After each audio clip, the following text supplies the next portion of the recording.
Right here we have our Vice President for Diversity, Equity, and Inclusion, Mr. Ron Patterson.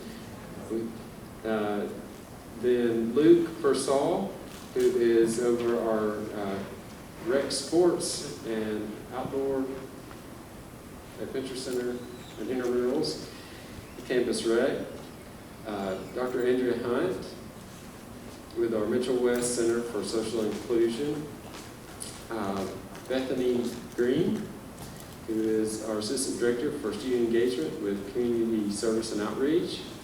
And Stacy, are you representing Jeremy? Okay, with our Disability Support Services. So I'm going to let them go ahead and kind of get started and go through their thing, so I don't put everyone to sleep before they get started. But they're going to come up and share a little bit about the areas. That's the important thing is that y'all know who important people are on campus and some things they can do with you as your organizations and support leaders. Oh, and then just coming through the door is Dr. Kevin Jaques with GUC operations. So I know you probably have a busy schedule. Would you like to y'all like to start us off?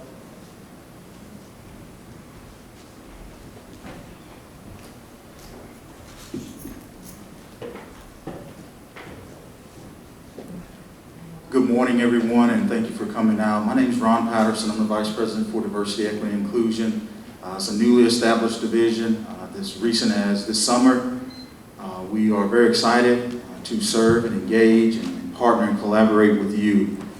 There are 5 departments that comprise our new division here at the University of North Alabama, and they are the Presidential Mentors Academy, the Mitchell West Center for Social Inclusion, Disability Support Services, I keep forgetting, Center for Women's Studies, and then also, last but not least, the Military and Veteran Service Center as well. So please know that throughout the course of the year, the academic year, we are available for you, to engage with you, to collaborate.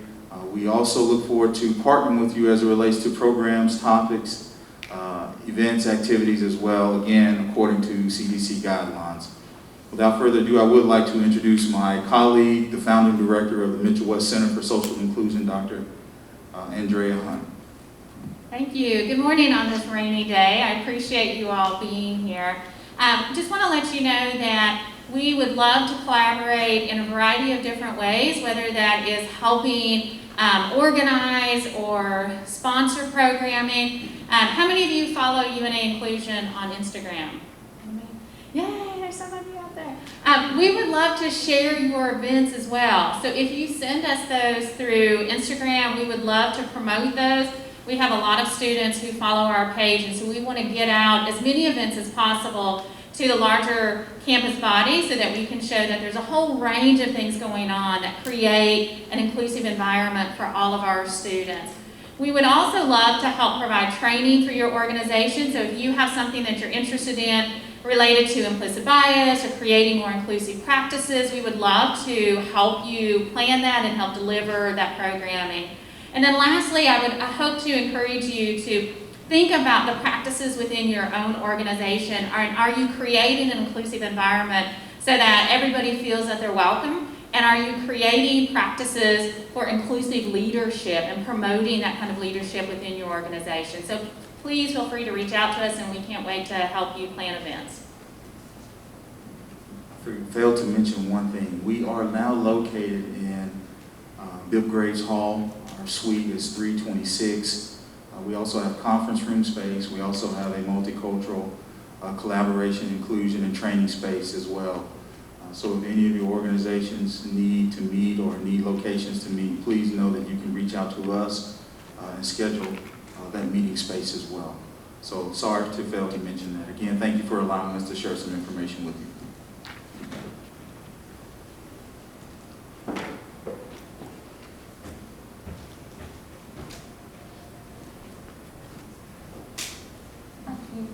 I'm Stacy Lee. I am from the Disability Support Services Office. I'm the coordinator there. I want to talk to you for a few minutes when Dr. Hunt was talking about inclusive. We want to talk to you about being aware of disability support services As far as when you are making your organizations available for different events, make sure that on any type of flyer or social media that you put out there, emails, anything, that you have a statement at the bottom that lets anyone know that if they need to request accommodations for that event, that they need to contact you, okay? If you need assistance for your event, then you can contact us, okay? But they'll need to contact you to make that request. Now, you see that I have on a clear plastic mask, right? Okay. Some people in the room may need to have the speaker or guest to have that clear mask because they also read lips, okay? So, they need to let you know if they need that in an alternative format as well. Let's say they need captioning for the event, or they need the presenter to wear a clear mask. Then you would let us know and we can assist you with that, okay? If you have an event, think about access as far as can the person get there? Are they able to get into the room? Do they have space to be able to maneuver through? When you're creating your flyers or your social media cute little things to go out, make sure that you're thinking about color contrast and that you're looking at the types of fonts that you use and everything so that it's able to be accessible, okay? I'm trying to think, there's really not a whole lot more. I think that's about it that Jeremy talks about. So if you have any questions, we do have some sensory items. That is something that we started last spring. If you have an event and you want to have a sensory sensitive area set up, we can assist you with that. We have some items where people can go and relax and kind of debrief, desensitize. So if during your event you're interested in having that sensory room, we do have those items. Again, you would need to just contact us and let us know. Okay? Again, I'm Stacy Lee, DSS, if you need anything, okay? Thank you, Stacy. Bethany? Hi. So I am with Community Service and Outreach. I have emailed Tyler a document for you guys too. It's got a list of things that you as an RSO can get involved with as far as community service and outreach goes. So feel free to access that document at any time. I am going to push our website because that's the #1 place that you can find any information, and that's going to be the most updated information. And it's just una.edu/community service, or you can do /volunteer. It will take you to the same place. One of the things we have through Alternative Breaks is an opportunity for your organizations to have a special program created. So what we do with Alternative Breaks is go into other communities, typically. Right now we're planning some things virtually and within our own community. And we serve those communities based on certain social topics. So if your organization has a specific topic that you want to focus on, or if that correlates with the mission of your organization, we can create a service experience specifically for you and your members. The other thing that we have is through the food pantry. You guys are so great about always supporting the food pantry. The one thing that I ask is if you choose to do any type of donation drive, we have a list that's on the food pantry website of items that we collect. Currently, we don't need cans. Cans are really hard for, especially canned vegetables, are really hard for us to get rid of. So think about the things that you as a college student would want to eat, and those are typically the things that we need the most of in the food pantry. So if you do a drive, we do ask that you reference that list that's on the food pantry website and try to collect those items. The other part of that is we do take monetary donations, so if you want to support the pantry that way, that money will go to help restock the pantry, but it also goes towards meal plan scholarships and providing some of those other basic needs for our students too. So we can take monetary donations as well. As far as community service, there are a handful of volunteer or non-contact opportunities that are available right now. We do have a list of those as well as the contact information for those organizations on the website, so feel free to access those. And if at any time you feel stuck and you feel like you need an opportunity in the community but you don't know where to go, please reach out to me. I'd be happy to meet with you and just kind of discuss that and figure out where the best fit could be.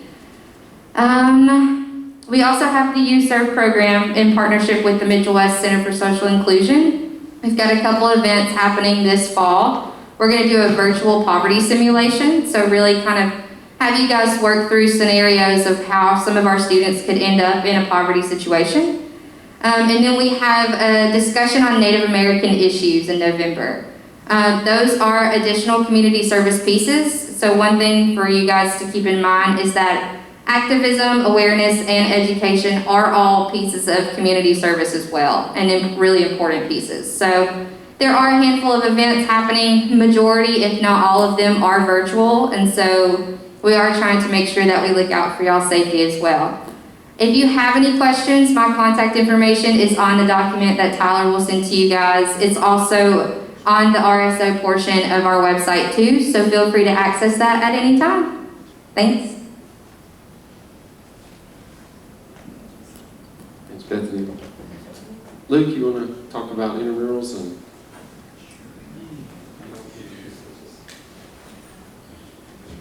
Yeah, Campus Trail. What's up, everybody? My name's Luke Persall. I'm the coordinator for intramurals, club sports, and the outdoor adventure program. I see some of our club sports and people in here today representing. Some of the things that we can offer you, your organizations, we have, one of the big things is our space rentals. So we've got the SRC with all the basketball courts, and the intramural field, which has been used a couple times in the past couple weeks, and the Outdoor Adventure Center. We just finished an event up there last night. It was really cool. We had a campfire, we did s'mores, we had a lot of people show up actually.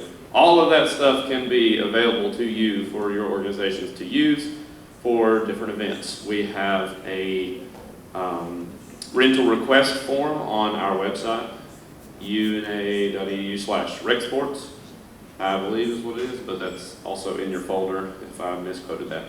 But there is a form on there for you to fill out for your organization if you need space rentals. We also do intramurals. A lot of your organizations participate in intramural sports. We are going to have a limited intramural calendar this year. You would check out imleagues.com is where you go to sign up for intramural sports. And that is live for all of you organizations to sign up for the sports we're offering this semester. Some of the areas that Glenda covers, our director, she is in charge of our fitness programs. They host a lot of fitness classes up in that aerobic studio, but also we have those, the trainers and teachers that run those classes. I know recently we did a yoga event out on the intramural field, and so that's something you could also, another resource you could utilize for your organization is those teachers for fitness classes. The OAC, the Outdoor Adventure Center, we do equipment rentals, kayaks, tents, hammocks. That just, it could be any type of event or anything you want to do with that. We could do a guided tour if you wanted to take your organization down the creek. We could definitely set that up for you as well. So that's just kind of some ideas, some fun stuff that you could do with your organization with our resources. If there's anything that you ever think of that I haven't mentioned, please reach out to us. We'd be more than willing to work with you and make something happen, okay? Does anybody have any questions? Thank you.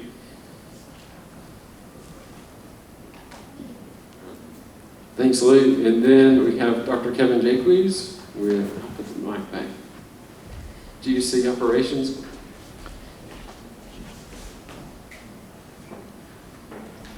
Hey everyone, as Tyler said, I'm Kevin. I work here in the GUC. One of the main things that we do is work with organizations and departments to help reserve and plan programs and events that you're going to do. It can be as simple as an ongoing meeting. It can be as big as hosting a comedian in here or a small concert or something of that nature. What I want to talk to you about is the areas we reserve and the process that it takes to reserve an area. So in the past, some people have worked with us to reserve Stevens Hall. We're not doing that anymore. That is all done through academics now. And then Wesleyan Auditorium was also one area that we reserve for meetings. But that for this semester is going to be academic only. So the question you have is, okay, what areas are reservable and how can we go about doing it? So under our area, we've got any of the spaces within the GUC. This room, the loft, 200, university events conference room, faculty staff commons. You can do tabling in the atrium. You can reserve the food court area, the seating down there for programs. UPC does that a lot. It's a great area because it's already physically spaced. We can also reserve the amphitheater, the green space around the amphitheater. And a new area that we've been doing so far this semester is the area under the bridge from the GUC to the amphitheater. It's a covered area. It offers a good amount of shade. And it's becoming kind of popular with some of the organizations to get out there. Let's see. With our reservations, as you can see with the way this room is set up, it's not your typical setup. All of our areas have a reduction in space due to physical distancing. All of that information can be found on our website. If you were to go to www.una.edu/events, go over to the left side and click on policies. And then there's a GUC guidelines during COVID that you can look at. And you can see what the maximum number for the type of setup for the areas that we have. I talked about tabling. We're still allowing tabling. We're only going to allow 3 groups at a time, and that's only UNA groups. So we're not going to be having outside vendors coming in setting up because from the university standpoint, we're still not at that point.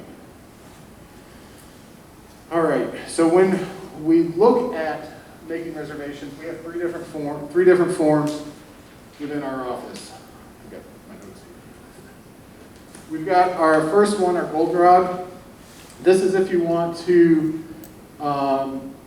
do something in the atrium, the amphitheater, green space. This is the form you're going to fill out and turn in. Our canary colored form is for meetings, whether this is an ongoing standing meeting once a week, once a month, once every 2 weeks, or just a one-time meeting. That's what you're going to fill out for that. And then if you want to have a major event or a program, you're going to fill out the lilac form. These are all picked up down in our office in 107. We've got a table at the door. You can grab one there. You'll drop it off right there. Jane Jackson is our assistant director for assignments. And what she's going to be doing with that is she's going to reach out to you and she's going to go through the setup and the needs that you have, ask you some questions. She's also going to ask you what you're going to do to ensure that you're following the health and safety guidelines that the university has. The person that fills it out will be the contact person, and that's going to be the person that's responsible for that event. So as when you came in today, this event said that you were going to have a temperature check, and did it say you have to scan in as well? And so when you have those events, say Tyler is hosting it, he's going to be our contact person. He's going to be the one responsible to making sure that that goes on. If we say we can only get 106 people in this room, that's all that we're going to be allowed to get in. We are asking that furniture not be moved or tape pulled up, anything of that nature for the events. We know this seems like a lot of rules and some people will say we're trying to hold things back, but what we're doing is trying to do everything within our power to make sure that we're here all semester and not getting sent home early because of some outbreak that may or may not have happened at an event. Food can still be had at events. There are some different policies. You'll still work within this building with the UNA dining. Ms. Denise will work with you all to let you know what you can and can't do. And when we say can't do, this semester, what we call like the common grab, the chips and salsa where it's just out and open, things like that aren't going to be allowed, but they might have a prepackaged bag of chips and a cup of salsa that you can pass out to students. So they're still working on ways to try to make those events happen. There's just going to be some modifications involved. Let's see. And then outside events we're really trying to encourage outside events. We've got a beautiful campus. We want you to take advantage of it. I know Tyler and his staff have gotten really creative with some of the events outside. I think we've got a lot of ideas that we can bounce off of each other if we want to work with groups to do outside events. But we do have a really pretty campus, and we would like to encourage you all to do as many outside events as possible and we'll work with everything that we can to make that happen. That's about all I have. Does anyone have any questions for me? All right. Thanks, Kevin. All right, well, our committee that will do the allocation piece, I think, Julie, did you say? They're in classes after all, so unfortunately it's me for a little bit. So we'll take like a little stretch break or something at some point. But I realized my folder was missing a paper I left on my desk. But I wanted to go ahead and let our guests go through and talk to you about different things. But of course, welcome to training and the program. And so my name is Tyler Thompson, and I'm the Director of Student Engagement. And so when you think about student engagement, what does that mean? It's about a higher commitment to your learning, to the institution. When you think about why do people get engaged, they get engaged to say we're going to take our relationship to a deeper and more meaningful level. And so it's certainly a partnership, and it's a smart thing it's a wise choice to take your commitment and to both learning and the institution to a different level, because the rest of your life, your name is going to be connected with the University of North Alabama, because it's going to be on your degree, it's going to be your education, and so it's a part of you. So it'll be on your resume. So it's so important that you think about what you're giving back to the institution, what kind of reputation you're building, and be aware of that. And I'll go ahead and mention about all the COVID things. No matter what individual ideas or opinions are, because I recognize to plenty of people, it may be, I'm ready to just get past this and move on, or I don't feel like it affects me a whole lot. But that's not the institution's stance on it. We're trying to do our very best, and so wearing our mask, making sure that we're not gathering large groups of people and doing things that are gonna create a mass outbreak. And so in this role, you have an influence, one, on others that I don't have, that administration doesn't have, and I know it's tough. It's a very difficult time to be a student leader. And more importantly, you and those you influence have an impact on what this semester and what this year is going to look like.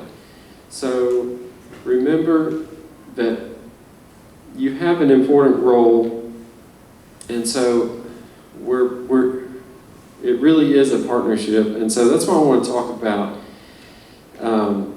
the student leader expectation agreement. And so that's in your folder. That's what I left on my desk. But I think it's really important, because I always like to know what's expected of me.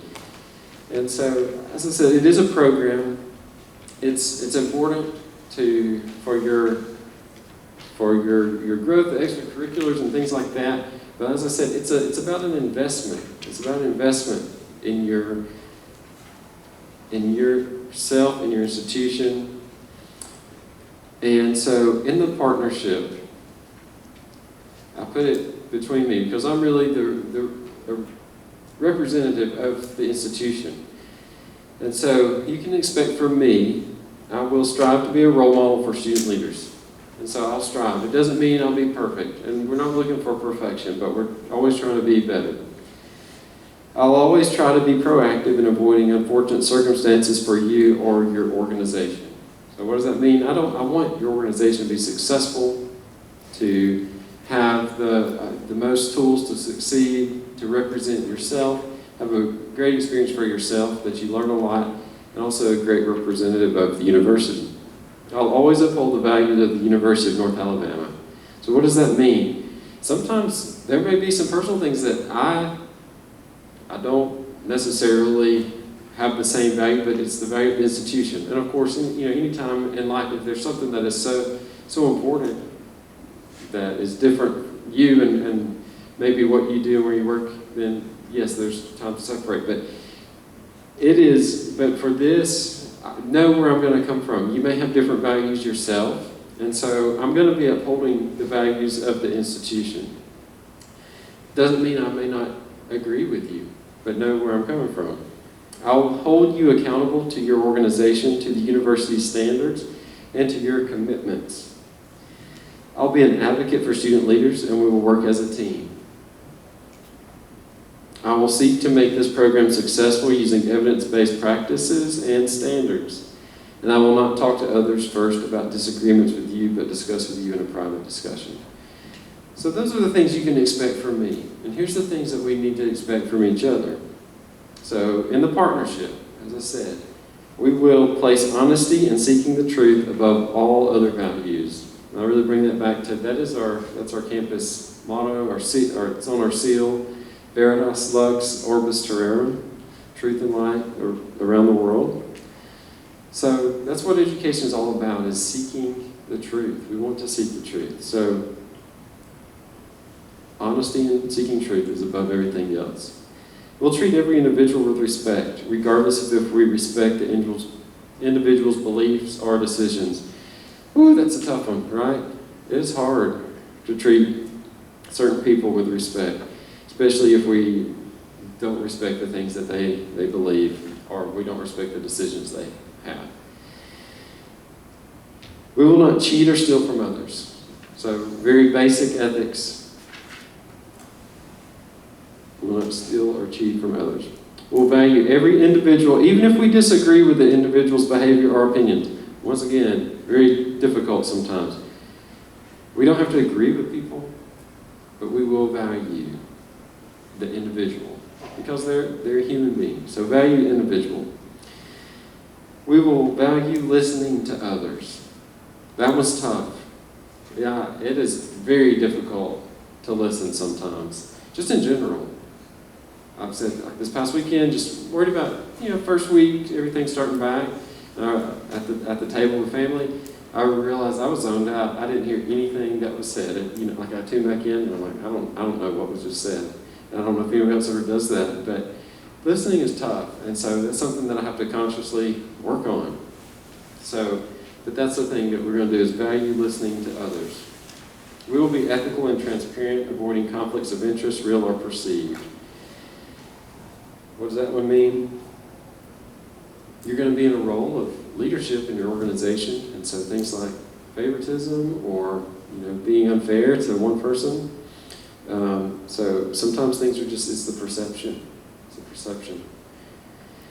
We will recognize that others associate the university with us and our actions. That's huge.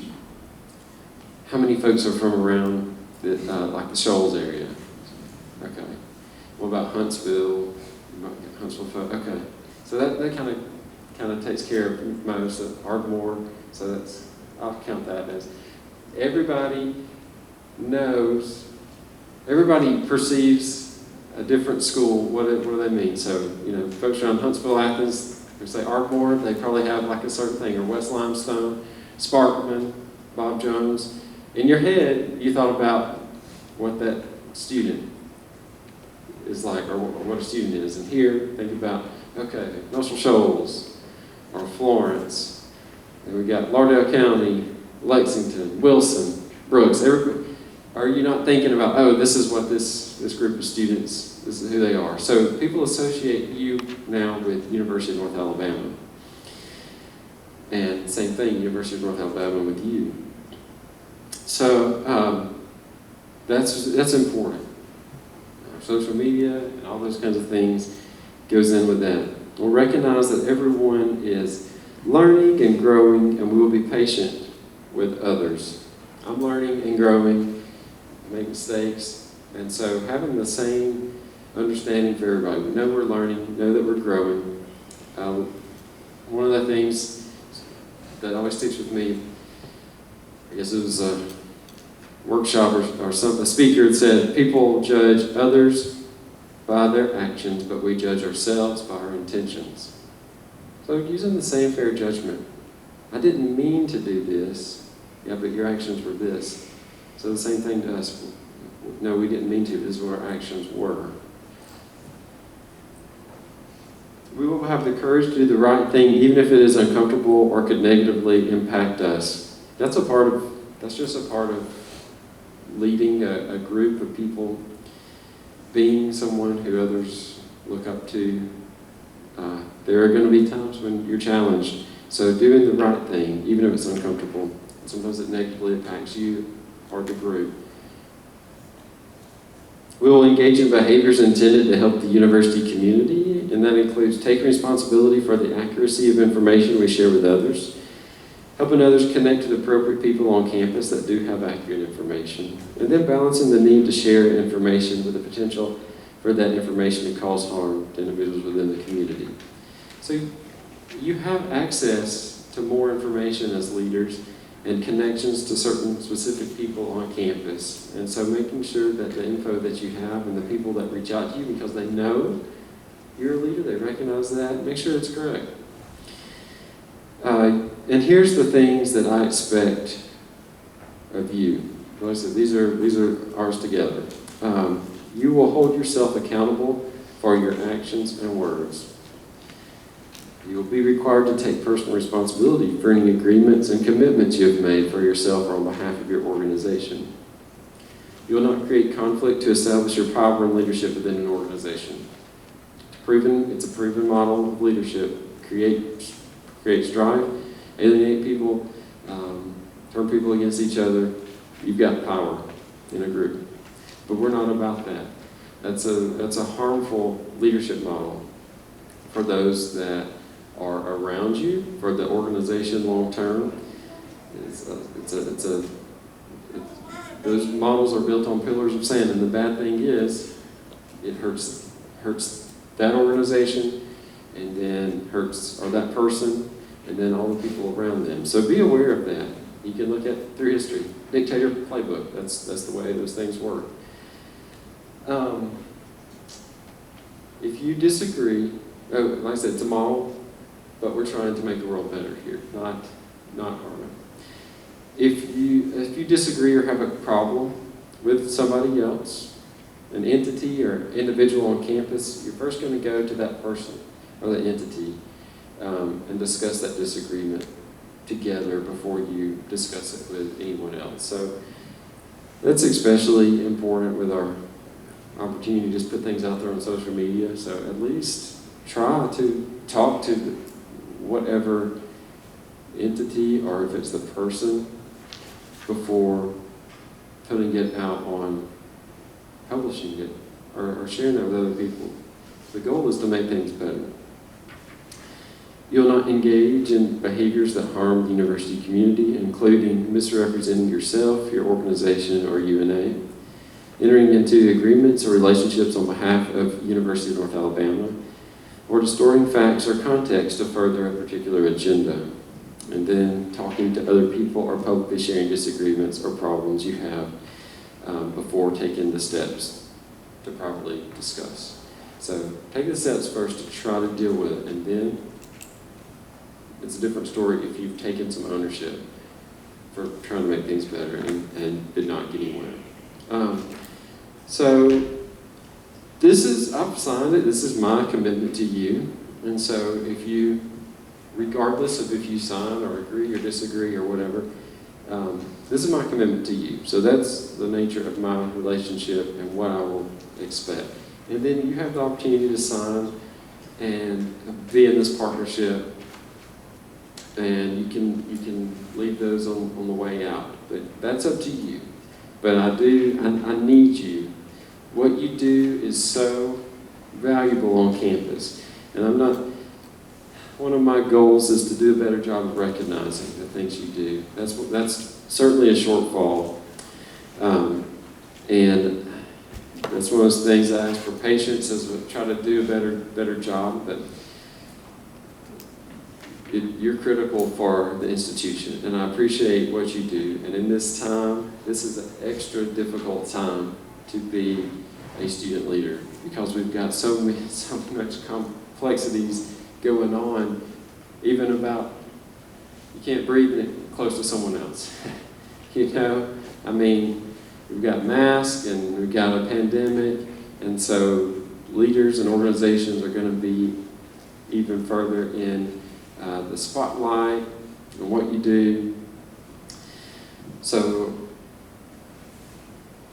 as I said, it's a partnership, and y'all are so critical and important in what we do. And so the next thing that I wanted to discuss is kind of close the door on that about leaders. I do want to share the RSO and Student Activities Handbook, if you want to get that out. The very back page talks about the leadership side of this program and things that we want you to gain from it. And so the very bottom is the core concepts of leadership, and this is kind of where we're coming from with this. Leadership is a process. It's not, I'm a leader or I'm not capable of being a leader. It is a process. You develop it, and develop it around strengths. But it's a process that requires constant searching and evolution of ideas and concepts. So for me, the second I think I've got things figured out, that's usually when I'm completely clueless. So, constant searching. It's a process that can be learned. So it's not a place to achieve, but it's a process that you learn. The leadership process requires a search for understanding of ourselves and others. So it's a process that can be learned. It's not something that you're born with, and also it's about understanding ourselves and others. So that means, why did I think like that? Why did I behave like that? Why did I make those decisions and things like that? So that's kind of the end of that piece, and I want to go over some nitty-gritty details about your organization and making sure you've got your organization in good standing and registered each year. So that's what this manual is about. It also gives guidelines just about in normal times as far as activities and events. Most of these still apply, but there are some extra things we got to stay within from the institution while we're doing COVID operations. But if you look at the page 4 with the annual registration procedure, know that the first day of fall classes until October 1st, you've got to complete the annual registration form, and or complete the process, and it's a form and a meeting with one of our student leadership consultants. Those are all going to be virtual. You might be thinking, well, what's the form? The form is in your folder. Now, usually what the forms are, they're a page and they have a carbon copy yellow page, and so it has signatures of your advisor, things like that. Well, I'm trying to minimize things we're passing around. So this is going to be digital. So there's a digital option already on our website.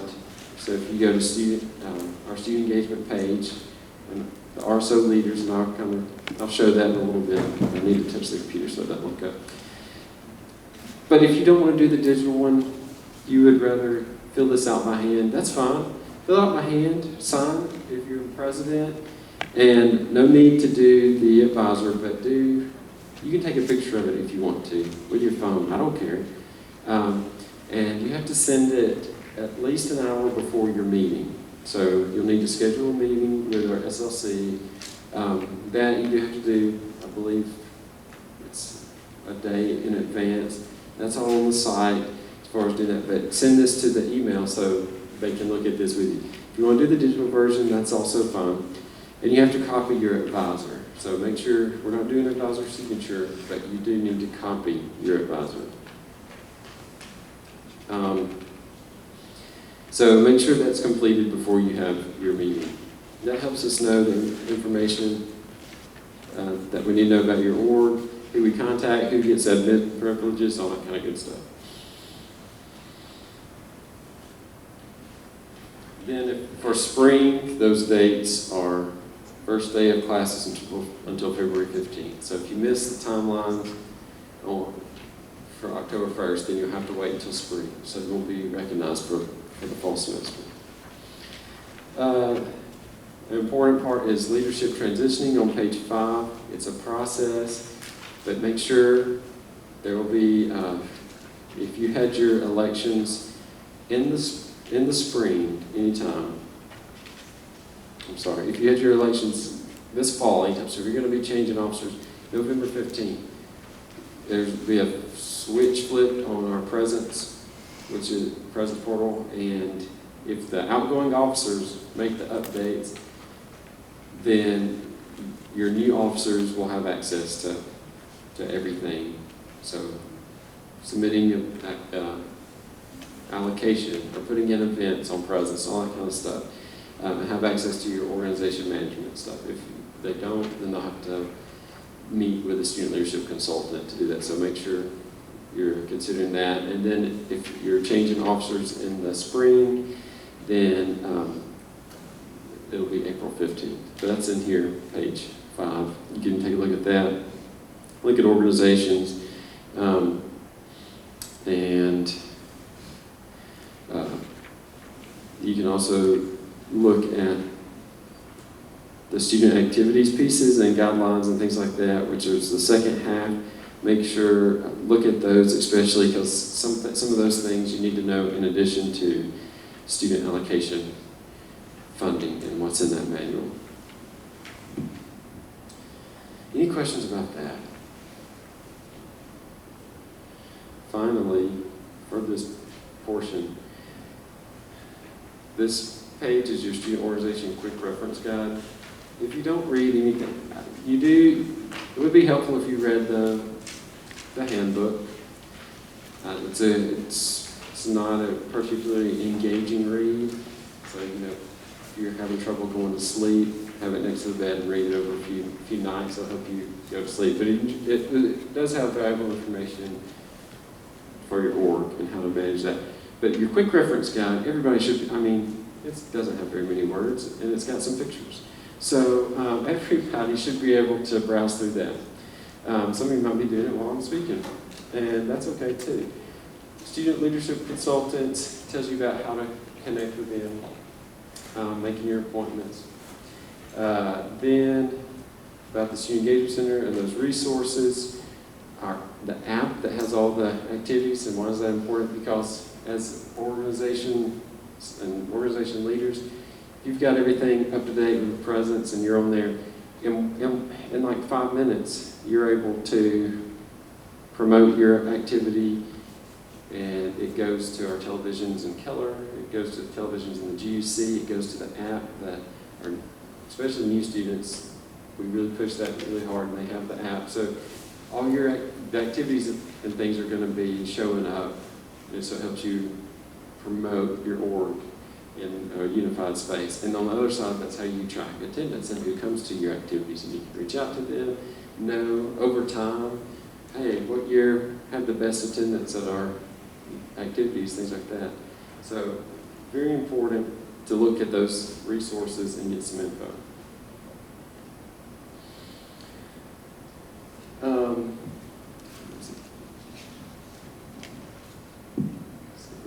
Okay. Any questions or concerns about things we've talked about in that portion? Because then I'm going to go into student allocation training. And it's usually our student allocation committee, and I would introduce them. Joe Crowhurst is the chair, and if anybody knows Joe, then let's see, Ethan Dempsey,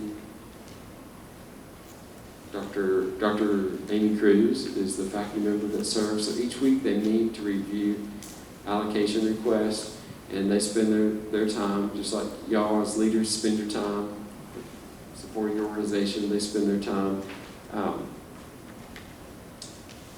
looking through the request and making the decision. So some of the things you're like, this is kind of complicated. Well, things that, if you spend 5 more minutes on something, well, translate to 5 people, actually more than 5, because Juliet as well is there. If everyone sees Juliet, that's who you'll work with if you get a approval.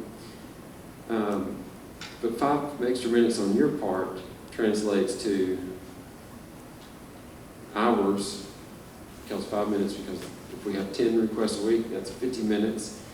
If they have to spend those 5 minutes, and then it's 5 people, so that's like 5 hours. So make sure and spend the extra time, and that's why it's that way. We can handle the volume because it is fairly rigid. So take the time, take extra time to make sure and do it correctly to make sure you get your request.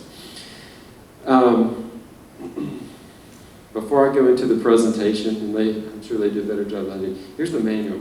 So anything that's said in the presentation, if there's any typos or whatever, this is the ultimate. So if it says it in here, this is what you go by when you're filling out the request, things like that.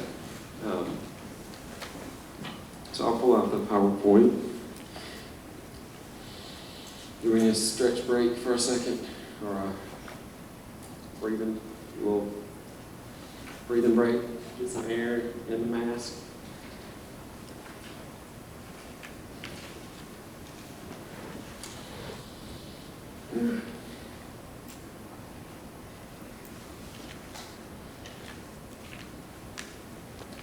Pull it up. I thought it was open, but apparently. There it is. All right, again. So, this, we'll read the slides. Bear with me, but I'll make sure I don't, say anything incorrectly. It is reviewed each year. It's changed a little bit. So this is available on the site as well if you need to use/students. And as I mentioned, it's the SGA Budget Oversight Committee. They're the ones who work on the policies and things like that. And then Office of Student Engagement, we are the ones that do the administration piece of it. So there's a lot of things are student government, are just pieces that they've decided. But then there are a few things in here that is just what we can do within our scope of service, or what we're allowed to do per the university and things like that. So get started, maybe.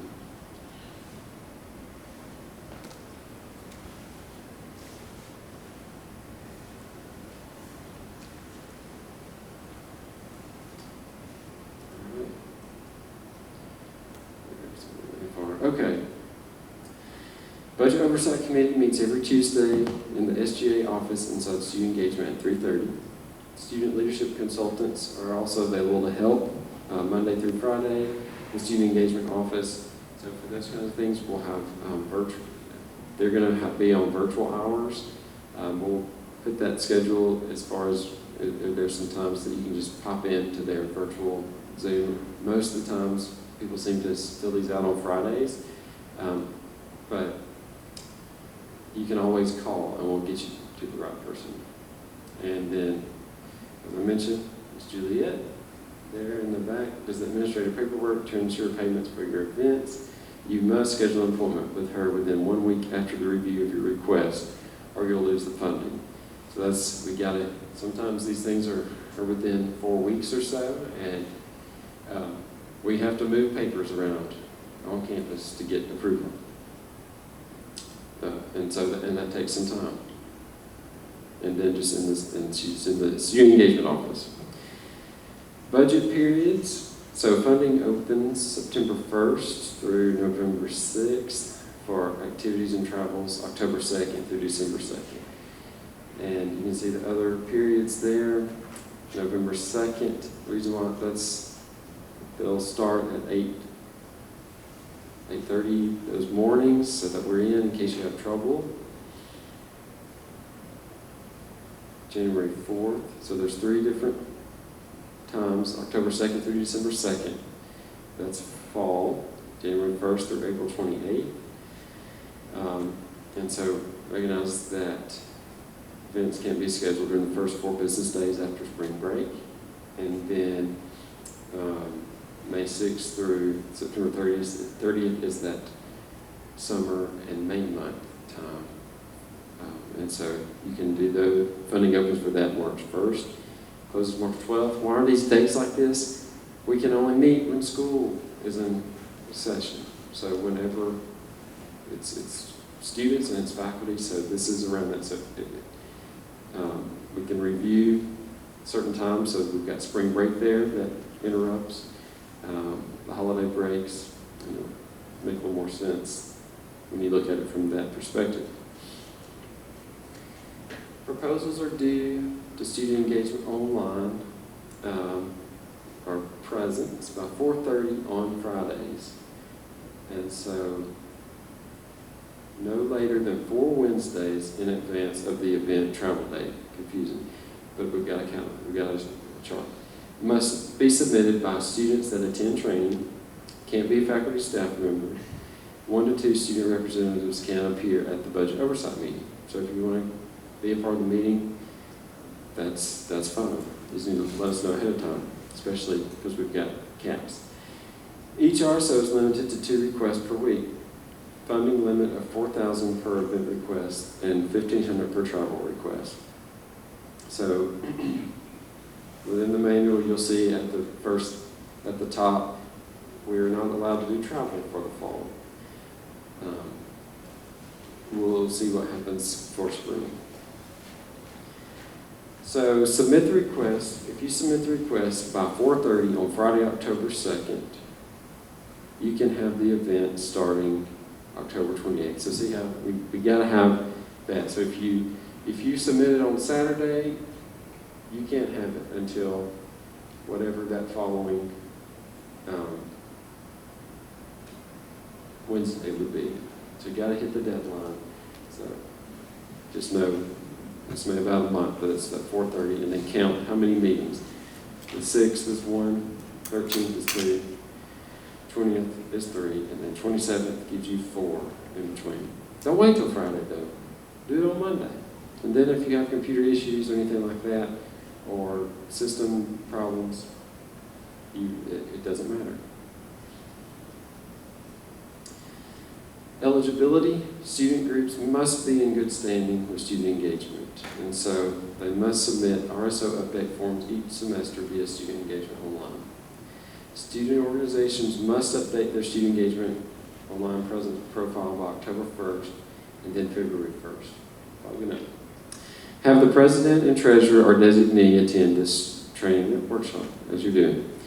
Any changes in officers must be updated immediately in student engagement online.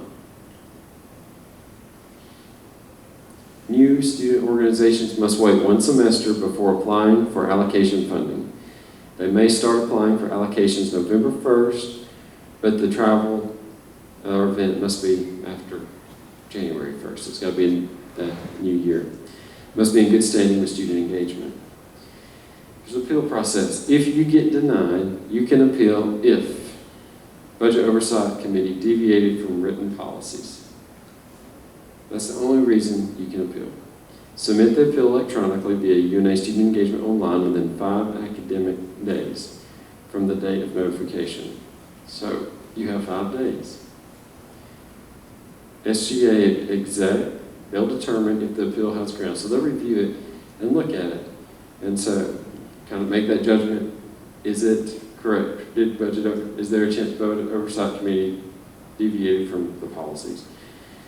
And so if it has grounds, then they'll submit it to the Senate to approve or deny the appeal and reconsider.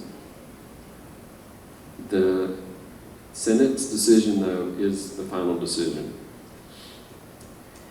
Here's the areas available for funding: program support, so non-alcoholic socials, speakers, movie series, etc. You can get equipment, and that's important to know the form because depending on what you're asking, it's going to give you different form. So equipment for the RSO resource room, games, etc. Recreation, intramural fees, equipment, and then diverse population and issues, so programming for gender and multicultural issues. That's an example. Travel, conferences are included, so it needs to be actual conference. Funding for travel is limited to $1,500. Each RSO is limited, this thing keeps going away. Each RSO is limited to 1 traveling request per academic year. So probably make it count. Retreats are not funded. Guests will be reimbursed by itemized receipts for privately owned vehicles only. Student engagement cannot directly pay hotels. In the past, we were doing that. It doesn't work. And we also don't feel comfortable if students go and they don't have some kind of credit card with them. So if you're going to travel, it's got to be, you're going to have that. But if hotel accommodations are requested and pre-approved, a member of the traveling group will be required to pay for the hotel out of pocket and may submit receipts for reimbursement up to the pre-approved amount. So nothing more. So people get crazy in the snack, whatever, the extra stuff, mini bar. That's not going to be paid for. Allocations will only pay for the room and applicable taxes.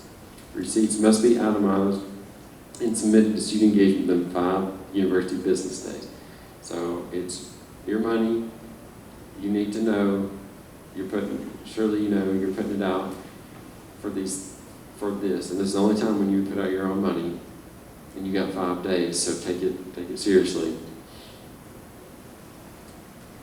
University buses may be used to provide a looping route for any student to travel from campus to a campus-wide event at a local off-campus destination, and are considered program support, not travel. We'll put this in here because people ask about the buses, because it's good. We have students that are not able, they don't have cars, and so if you're doing someone off campus, you should have a bus for students to be able to participate.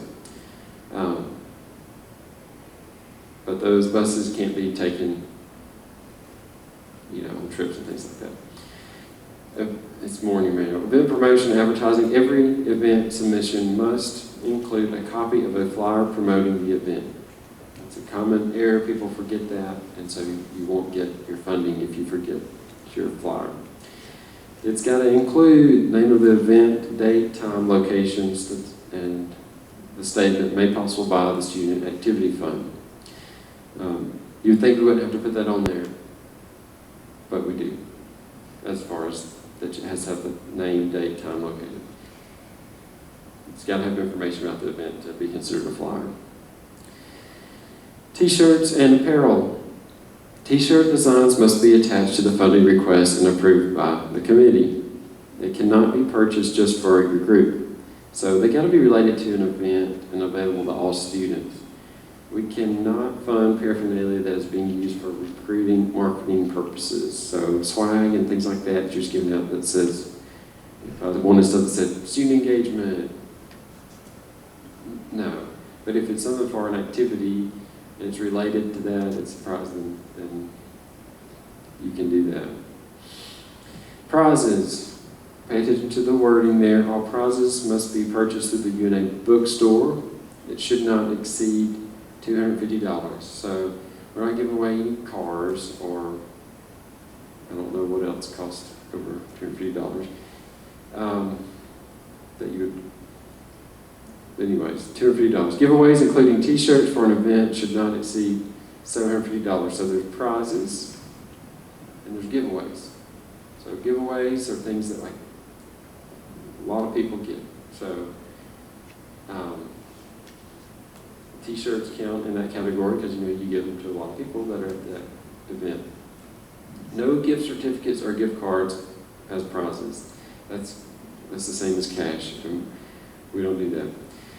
Purchasing policies. Approval of your request does not authorize you to make any purchase. So just because you get the thing on here that says next step, whatever, you're not authorized to make any purchase. If you purchase anything out of pocket, with the pre-approval from the Office of Student Engagement, you must have documentation and will not be reimbursed for taxes. That is so rare that hotels, if you get the approval, you can do that out of pocket. Anything else that is so very rare, but if something's extremely complicated and it's just easier to reimburse, it may happen. It's a very slight chance. And you're not going to get reimbursed for taxes with that. But anything purchased without the written approval from the Office of Student Engagement will not be reimbursed. So, huge mistake if you ever go out and buy stuff and bring us receipts and say, hey, we got this approval, or we put in this approval, here's our receipts, pay for it. It's not going to happen. So guard your money. Don't spend it on stuff that you don't know you're going to get money back from. You must obtain approval 3 weeks prior to your event. Contracts need to be initiated at least 4 weeks in advance of the event. So Juliet, on the form, it says the dates that it has to come back. So 4 weeks has got to be started. If it's not, you got to think about that when you're submitting these requests. Don't do it last minute. If we don't got enough time, we can't make it happen. 2 things for sure: I cannot create time or space. It just isn't going to happen. None of us can. If anybody can, come see me afterwards. If you're planning on buying sodas, they must be Coca-Cola products. Any event that requires, we have a contract. Any event that requires food must be coordinated through UNA Dining. And that's on campus. If you're doing stuff on campus, you need to talk, do it with UNA Dining. They require a purchase order at least 2 weeks before the event, so no thing. That's why you've got to meet with Juliet and follow the instructions. Parking or parking passes, not funded. Any programs involving alcohol, not funded. Activities that charge a monetary admission fee, not funded. Travel events used as recruiting events. And then there's a complete list. There's also more of that's on page 10 in here. And then a complete list of approved vendors is on page 10 of your allocation manual. You got the wrong book. Allocation manual, y'all. The PowerPoint does connect to the pages in the manual, or it did. Steps to funding: submit requests with your budget. So you'll submit the request. We saw the calendar earlier. Meet with Juliet Butler within 1 week after the committee reviews the request. The committee reviews the request on Tuesdays, Tuesday afternoons, somewhere between 3 and 4:30. It will be reviewed and you will have an answer if you did by deadline. So you need to look at your email. If you submit a request the week before, you need to dig through your email. Let's say after 5 o'clock on Tuesday. Because not finding it, sometimes it may go to junk. The manual outlines what the email says. You need to be on the lookout for it because you'll have the yes, no, and the next steps. Submit evaluation form within 1 week after the event is completed.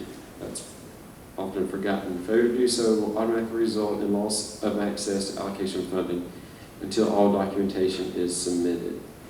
More importantly, if for some reason there's a travel and you've waited on that, then you're playing with your money reimbursement. So do that evaluation piece. If you do not include documentation for an item, it will not be funded, and you can't appeal if you fail to include it. So the committee is not responsible for searching out your needs, looking at web links. Like I said, everybody shouldn't have to spend hours clicking through everyone's links. You need to do a screenshot, put it all on one document. Screenshots of multiple forms of documentation will have to be compiled into one Word or one PDF document and then uploaded to the online form. Most common mistakes: not attaching the proper flyer, not submitting requests in the appropriate time, not turning in an event evaluation form, someone who is not eligible submitting the request, requesting allocations for an event that has already been denied, and then not submitting a t-shirt design. Don't forget that t-shirt. If you're doing a t-shirt and marketing, sometimes people, they say, oh, I submitted something. Don't forget, if you're doing a t-shirt, you also got to submit marketing. So, reminder, UNA is tax exempt. The only exception is hotel and airline tickets. Only exception. If you have any questions, you can email Jay Crowhurst at una.edu, or see the student leadership consultant in the student engagement office. But almost all questions can be answered by reading the student allocation manual. So what I would do when I did not go to school here, but we had a similar committee, and so I had the book out when I was submitting the request. And I tried to make sure that I went by the book. So read it right before you submit it, and then have it with you when you're doing your request to make sure you're doing things correctly. And that's the best way to get an approved request. While I'm next thing, I'm sorry, it's me, but I said we had last minute changes. I'm going to go through and do one. And so in the meantime, y'all have questions while I pull up the form. How many of you plan to submit allocations for this year? Okay. All right, everybody kind of has an idea.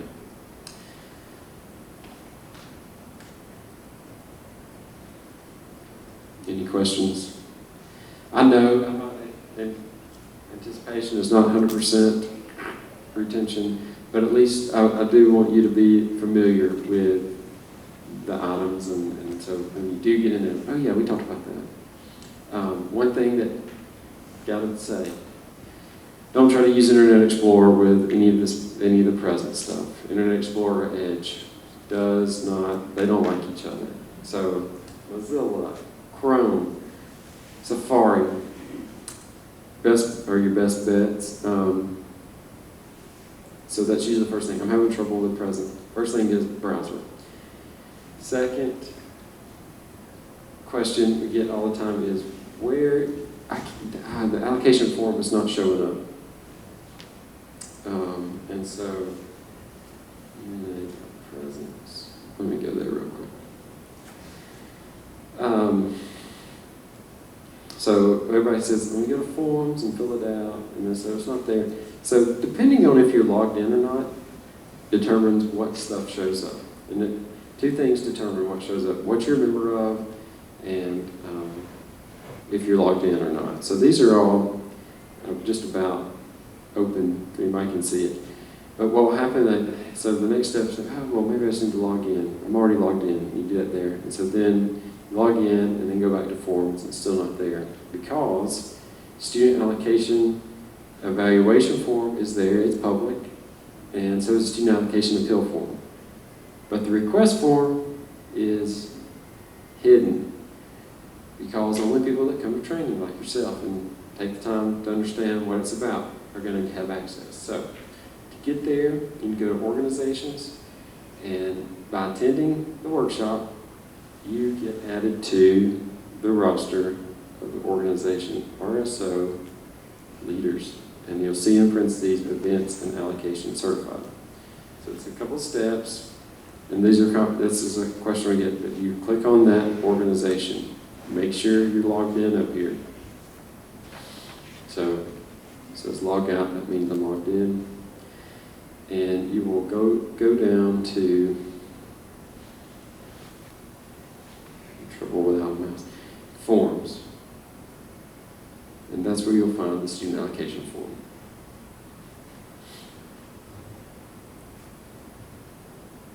Okay. So you'll see the appeal form, the evaluation form, but once you're a member, you'll see the third hidden student allocation form. Click on that, and this is what you'll see. Have you attended allocation training? Well, I don't know. Let's see, have you attended allocation training? If it does something odd, just hit reload. Sometimes that's at the very beginning, but if it's loaded correctly, it'll be good. So yes. All right. You're able to submit this with that being your only statement, but you're not going to get allocation. So it was too complicated it wasn't working if we made it where you couldn't submit it without things. So make sure you've completed all the pieces that you've got to submit. So date, time of event, conference, or function. So that's the first thing. So can I submit something for today? No. Can I submit something if, let's say, allocations were open I could submit it, that's one Tuesday, it's 25th. Y'all see, one Tuesday, 2 Tuesdays, 3 Tuesdays, 4 Tuesdays. The first day I can submit anything for is September 16th. All right, so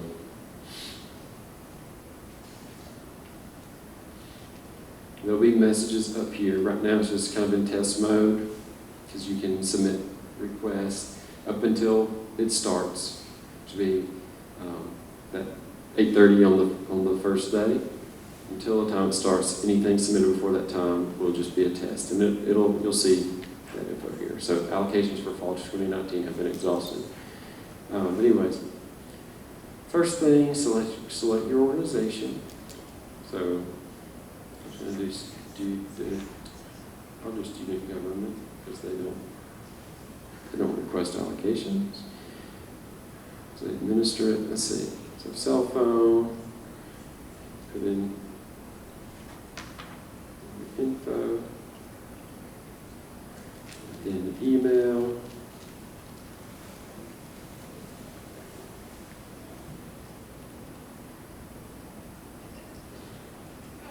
And you'll need to put in your advisor email in that blank. So the first thing, what's the title? So that's how we can keep track of the request. So if you're doing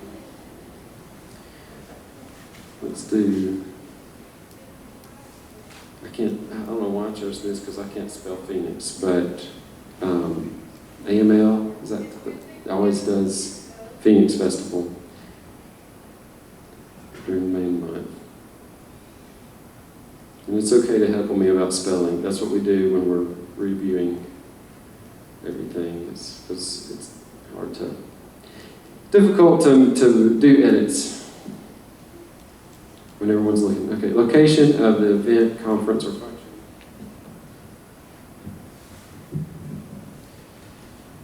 So if you're traveling, put in the city. So we'd want to know if we've got students going to Atlanta, Georgia, you can do that. But we're not going to do the travel category. We're going to say GUC. No, let's see, they do that out in the amphitheater. Also struggle with amphitheater. Select a category. So this, you got to do this the correct category because it populates what else you're going to have to complete. So if you're doing this is an event, it's going to bring up different questions. If you were doing a travel, it would bring up different questions. So total amount of money requested. So let's say we're doing, pretend I've got my documentation on my quotes. So let's say I'm doing 2 artists who are $500 each, and then I've got some food from Chartwell's, which is $500. So we feel like there's going to be more people, so we probably want to have security support. So I'm pretending like it says $2,550. And I'm getting that from the documents that I have in front of me, either electronically, an email, or printed, however you got it. Justification for the event, and we'll say Phoenix Festival event.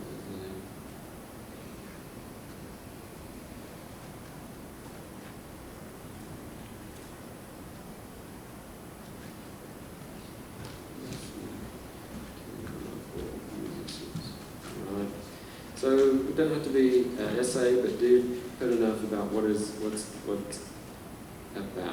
about. Try to speak. Okay, estimated attendance. So if we say there are 100 people, all right, will there be outside funding provided for? Let's say this is a question, Kevin. Let's say there's a sponsor doing t-shirts. So, let's say, give me a sponsor, Kentucky Fried Chicken is donating t-shirts.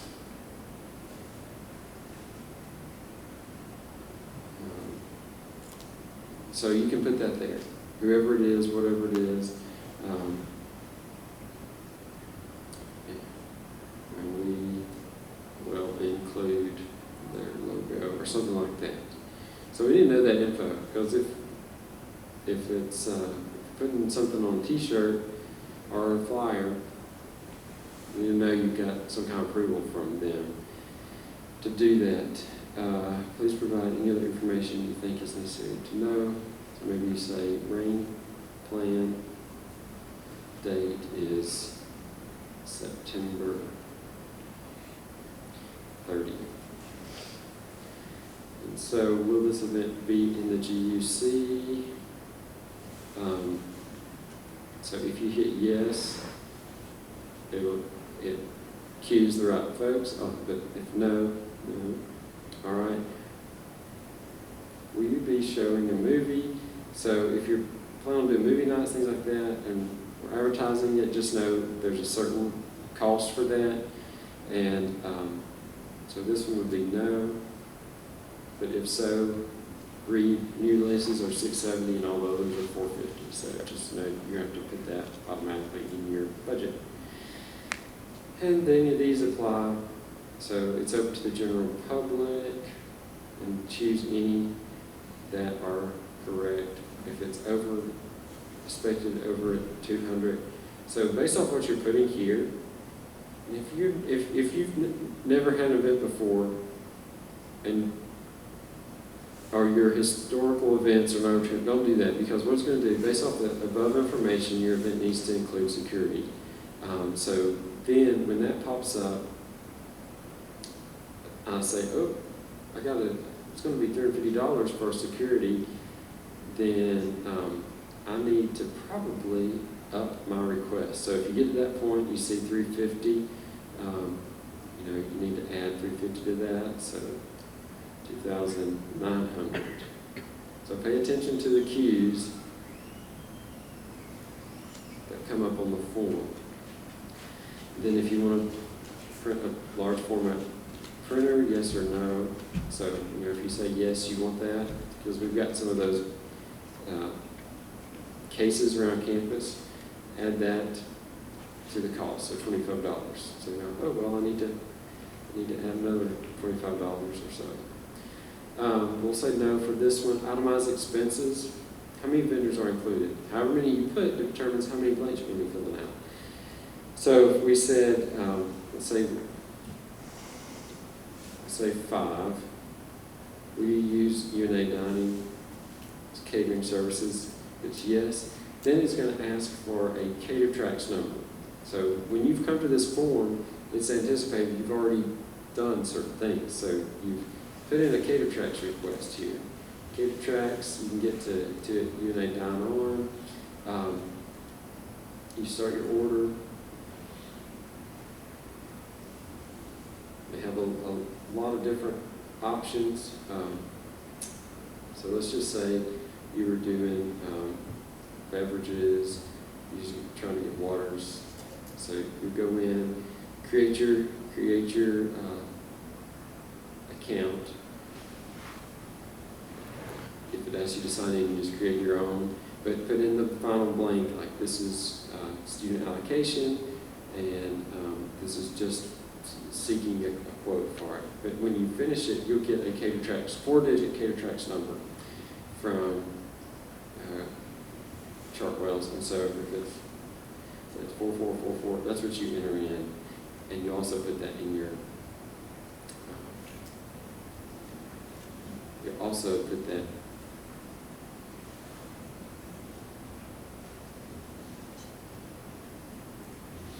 in your documentation. So vendor name too. So if we UNA PD PD for security, and so we saw from that blank $350. 3, who do they always use? Commodore.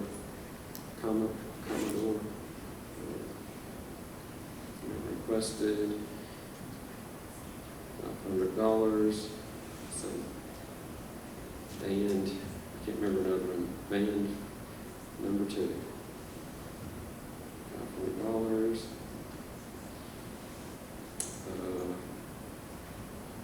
And Walmart.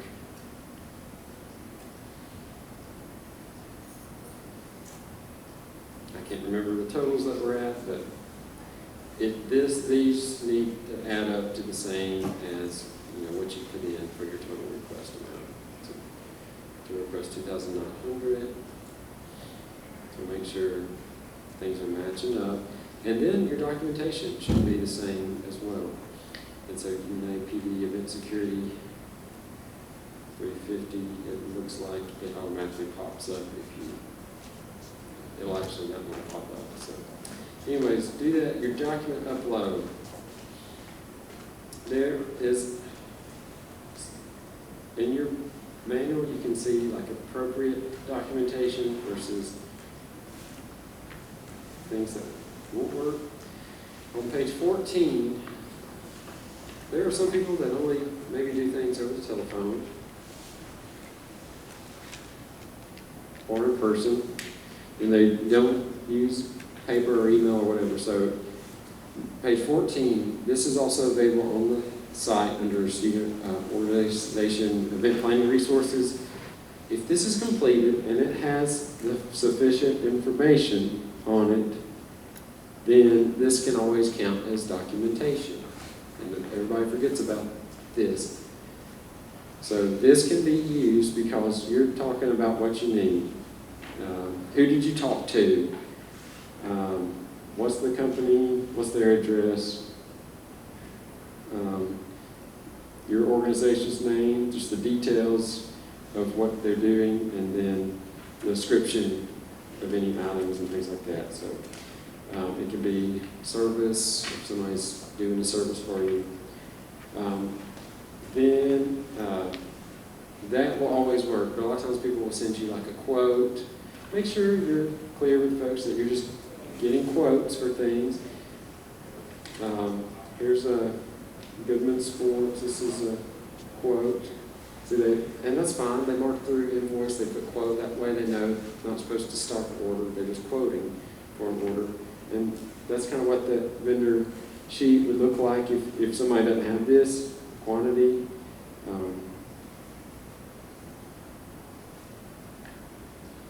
4, 45, anyways, 4 smalls, 2 colored Gildan shirts, 2XL, 3XL, $660 plus $2. Oh, it is $450, so $450. Then here's what your cater tracks looks like. And the order number is at the very top. So this one is 794. So that's your documentation. Remember though, don't do them all separate. You need to screenshot it, put it on a Word doc or a PDF, and upload it. If you're getting a t-shirt, that's where the t-shirt design goes. And finally, if you're doing, you always have to put up your marketing things for events. So don't forget to do your flyer upload. When you get everything in, you scroll back up and you submit. So that is submitting the form. And that's more than I ever like to talk in a day. Any questions? Yes? Regarding event locations, if it's completely online, what should the location be? If the event is online, Yeah. You could put where it's located online. So if it's on your Facebook page, if it's on, that's a good question. Yeah, if it's on your Facebook, if it's on a certain Facebook page, if it's on a Zoom, if it's on remote, whatever, you can put that link. If they need to sign up ahead of time, add that info as well. Good question. Well, I have a few questions for you. Number one, so I'm going to use the travel request because that seems to be the most volatile prices for things. If you're doing travel, say we're in a different time, and you see multiple airline tickets, should you choose the cheapest ticket that you can find to put in your request? Who says you should look for the cheapest ticket? Oh, good. Nobody fell. Okay, for the trap. Yeah, don't get the cheapest because prices change.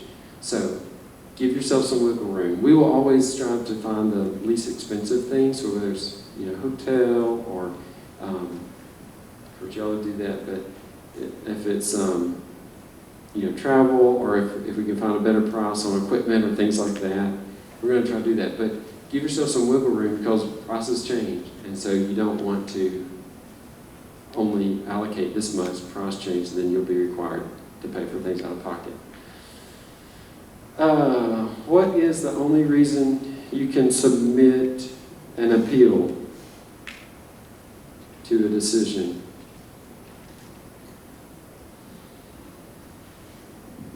Can you submit an appeal because you forgot to include your marketing piece, but you had it, you just didn't upload it? Sorry. Yeah. It's got to be if the procedure was deviated from. So remember, it's a big pot of money, and so trying to be very consistent. I have another one. I always forget the third one, but I'll come up with it in a minute. The final thing, back to some Corona with this, is added a foreword in here. It's on the first page. Hosting events and travel this year will prove more challenging. Currently, travel is not permitted for a fall, as you know. University and state mandates supersede this manual. So, yes, if they're state or federal, it's going to supersede. We value providing in-person experiences. That's why we're doing this in person. I know it's not a super engaging thing, but it's something about being able to see. And it's hard to it's more difficult to know kind of like, okay, are y'all hearing and understanding? My glasses have been fogged up half the time. But I need to see people not on the screen. Includes, we value providing in person, but we ask that you're proactive in minimizing the risk of transmitting illness. And that includes maintaining small numbers at events, because you can have small numbers and something be meaningful.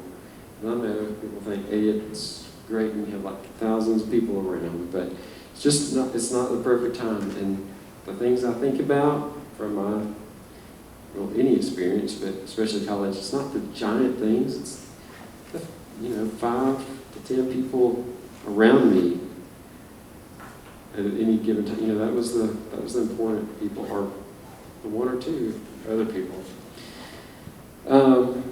Maintain small numbers at events, restricting access to members of the UNA community, and hosting events in university-managed venues. In the changing environment, it's likely that events could require cancellation without warning. So that is possible. So, help us minimize our financial risk by hosting activities on campus, because we're not paying for these spaces, without requiring significant contractual obligations. So, minimizing people that we're contracting with, because before, the thing called force majeure applied because no one expected the pandemic, but now it's here. And I don't know that would stand up. So if we're signing contracts for $3,000, $4,000, whatever, and it doesn't happen, it's still going to eat into the fund. If we're canceling things. So think about those, and then minimize you and your organization's financial risk too, by not committing supplemental funding to any funded activity.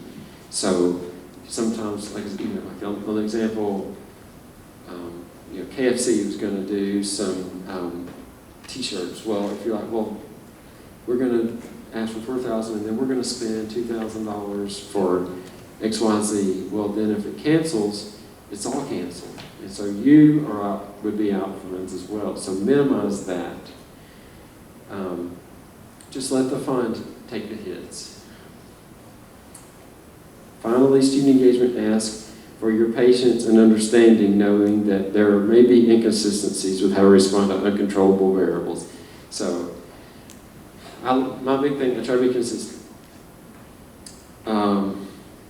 But the other thing, I can't control, I can't create time or space. And so if there's just not enough time, we don't have the manpower. Juliet carries so much of this, and you know,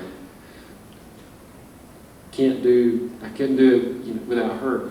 And so just depending on where we're at, and if we're having to like fill in other positions on campus because people are quarantining and things like that, I don't know that there may be one situation we make this work, but another time in the year we just don't have the capacity. So it's not favoritism, it's based on the complexity of the request and the resources that we have at our disposal in each situation.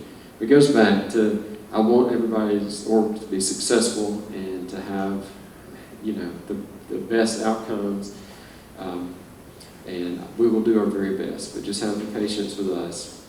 And, I know where my other question was. Where do you find the form? On that RSO leaders and allocation certified. So thank you so much. Most importantly, thank you for what you do. Thank you for investing in your organization, which also means you're investing in the institution, investing in others. I did want to mention, I know that with all the, especially COVID and the mask and the on and off, people take pictures and then people perceive different things. And so University Communications, they have offered to help. If you want to make one of them an editor in your organization, they will never edit or change things, but they will help monitor and share, like, hey, you've got something, someone posted something up there that could create problems for you, and be an ally for that, because that's a challenge to have to deal with everybody else's judgments on things that maybe are happening, or discussions on things that are going on, because they have no context, but people can make that commentary very rapidly. So that's another option. I'll send out some of that info, and that's something they're trying to do to support you. You've got a campus of support, and I hope you feel that way. And of course, if you don't, reach out to me, or I do ask that you send emails to studentengagement@una.edu for like general inquiries, because you will get a faster response on those things, because we've got someone manning that during our operating times, and they're really trying to do that. And I may be out at an event or in a meeting and things like that. So they'll send it to me if it's something I need to respond to. But appreciate what you do. If you have questions, stick around. Roll. We're going to check roll. We're going to call your name, because this is how you get access and don't have to go through a virtual seminar.